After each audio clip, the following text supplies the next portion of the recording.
In order for you to find and fulfill God's specific will for your life, number one, it is through God that you will find it. Number two, you will have a heart for it. Number three, there's a time for it. Number four, there's a place for it. And number five, you will have the ability for it. Learn more about this in the next few minutes.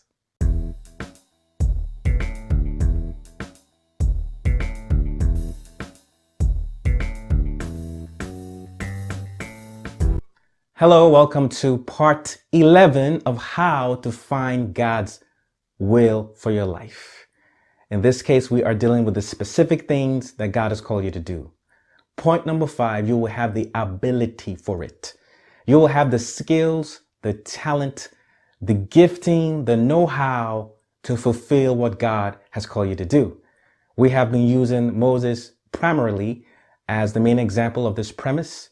In Acts chapter 7, verse 22, we are told that Moses was educated in all the wisdom of the Egyptians, and he was powerful in speech and action.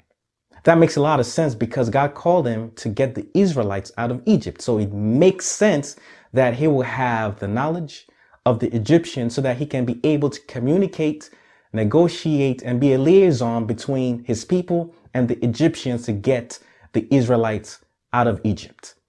You will have the ability, the skills, the talent, the education, the training for what God has called you to do.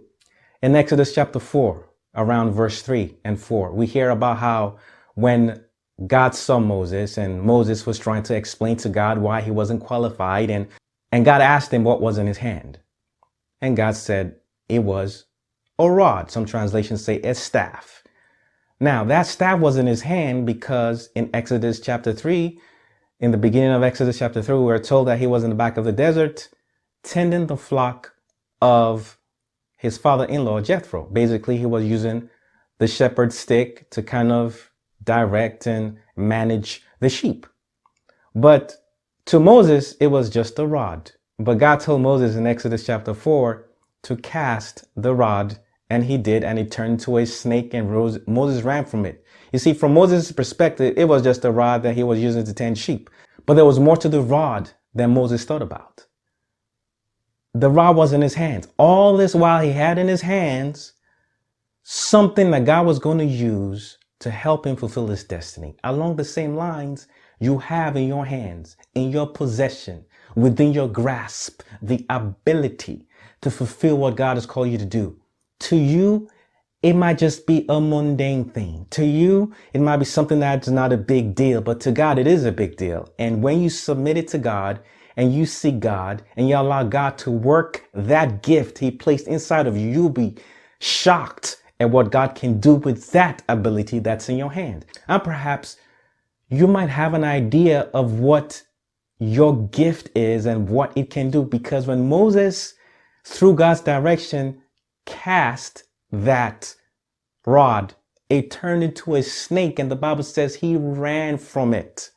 And maybe you're like Moses, running away from an ability that God has placed in your life. What are you running away from? Sometimes that gives you an idea of what you're supposed to be doing with your life. What are you running away from? Are you scared that when you express this gift, the ramifications of what you're able to do is beyond your comprehension? What are you running away from? Sometimes what you're running away from is a telltale sign of what you're supposed to be doing with your life. Do you have an ability that's within your grasp that you're running from expressing because you know what it can do? You're afraid of the ramifications of what you can do? Be encouraged. Have no fear. God is with you. As long as you continue to let God lead you, God will help you to handle that gift. Don't run away from it. I like the word cast. Usually sometimes that word is applied in broadcast. And to broadcast means to display. And perhaps you have a gift.